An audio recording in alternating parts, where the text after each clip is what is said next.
Saint Augustine Commentary on the Gospel of John, chapter 7, verse 37 to 39 following. I would say something further, by which it may more clearly appear to you, beloved, how much the mind is loved, and how it is preferred to the body.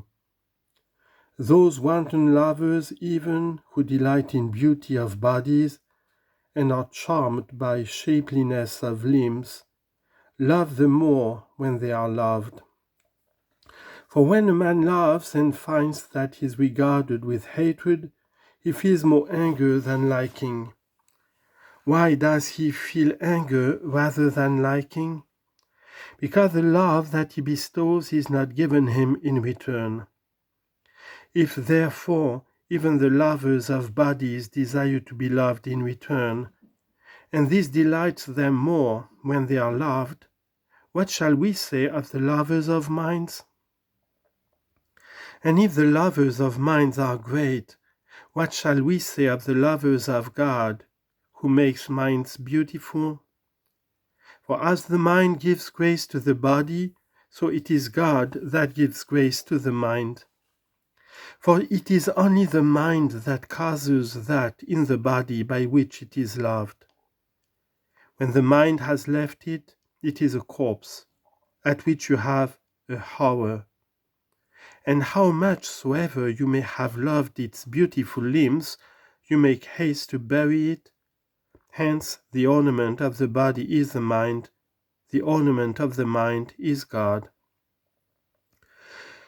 The Lord therefore cries aloud to us to come and drink, if we thirst within. And he says that when we have drunk, rivers of living water shall flow from our belly. The belly of the inner man is the conscience of the heart. Having drunk that water then, the conscience being purged begins to live, and drinking it, it will have a fountain, will be itself a fountain. What is a fountain, and what the river that flows from the belly of the inner man? Benevolence, whereby a man will consult the interest of his neighbor. For if he imagines that what he drinks ought to be only for his own satisfying, there is no flowing of living water from his belly.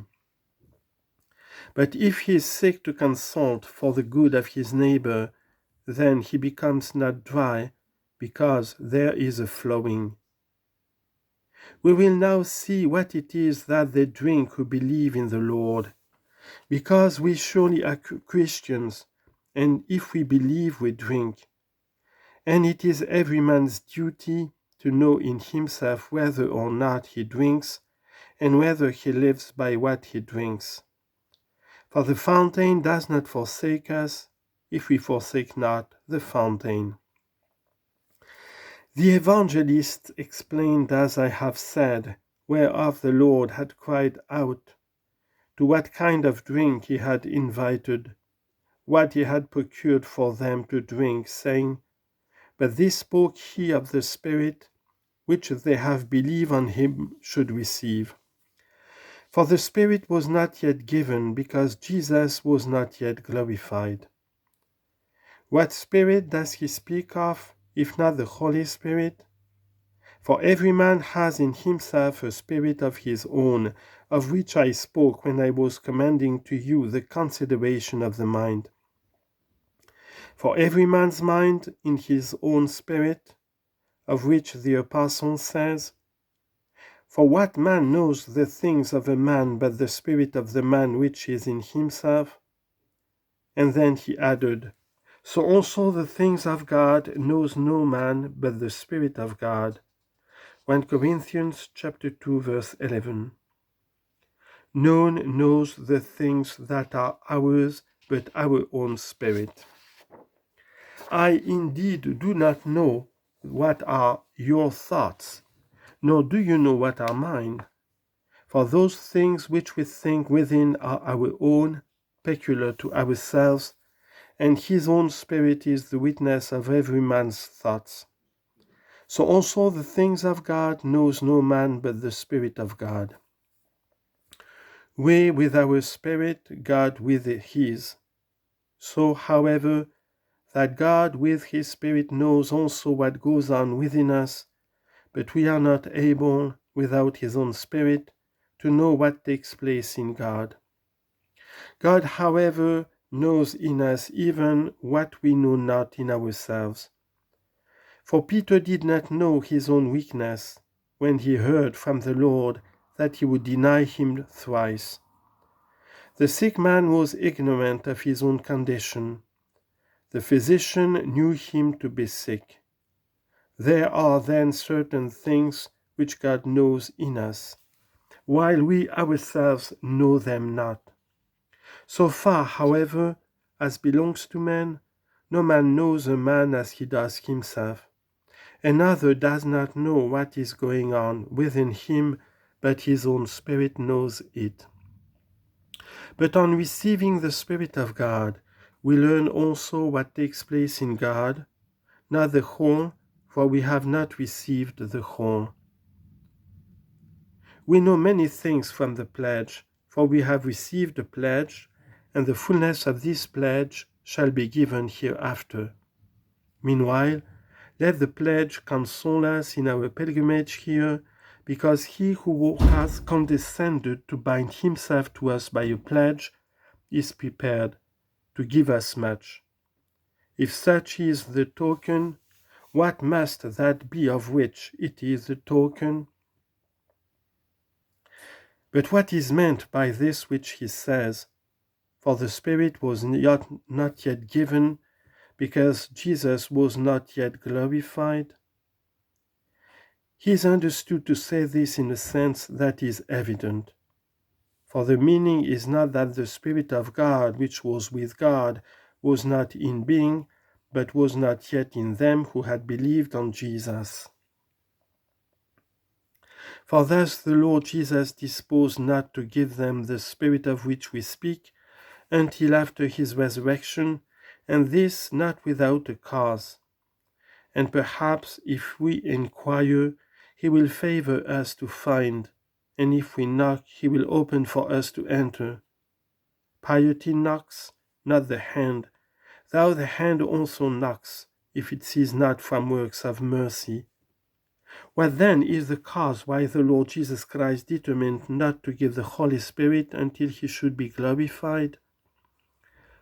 Which thing before we speak of, as we may be able, we must first inquire, lest that should trouble any one, in what manner the Spirit was not yet in holy men, while we read in the Gospel concerning the Lord himself newly born, that Simeon, by the Holy Spirit, recognized him, that Anna the widow, a prophetess, also recognized him. Luke chapter 2, verse 25 to 38. That John, who baptized him, recognized him. That Zechariah, being filled with the Holy Ghost, said many things. That Mary herself received the Holy Ghost to conceive the Lord. We have therefore many preceding evidences of the Holy Spirit before the Lord was glorified by the resurrection of his flesh. Nor was it another spirit that the prophets also had, who proclaimed beforehand the coming of Christ, but still there was to be a certain manner of this giving, which had not at all appeared before. For nowhere do we read before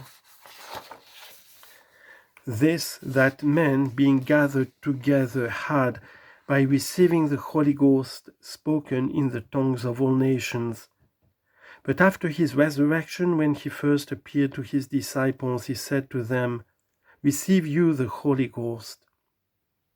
Of this giving then it is said, The Spirit was not given because Jesus was not yet glorified, and he breathed upon their faces. John chapter 20, verse 22. He also with his breath enlivened the first man, and raised him up from the clay, by which breath he gave a soul to the limbs, signifying that he was the same who breathed upon their faces that they might rise out of the mire and renounce their miry works. Then, after his resurrection, which the evangelist calls his glorifying, did the Lord first give the Holy Ghost to his disciples.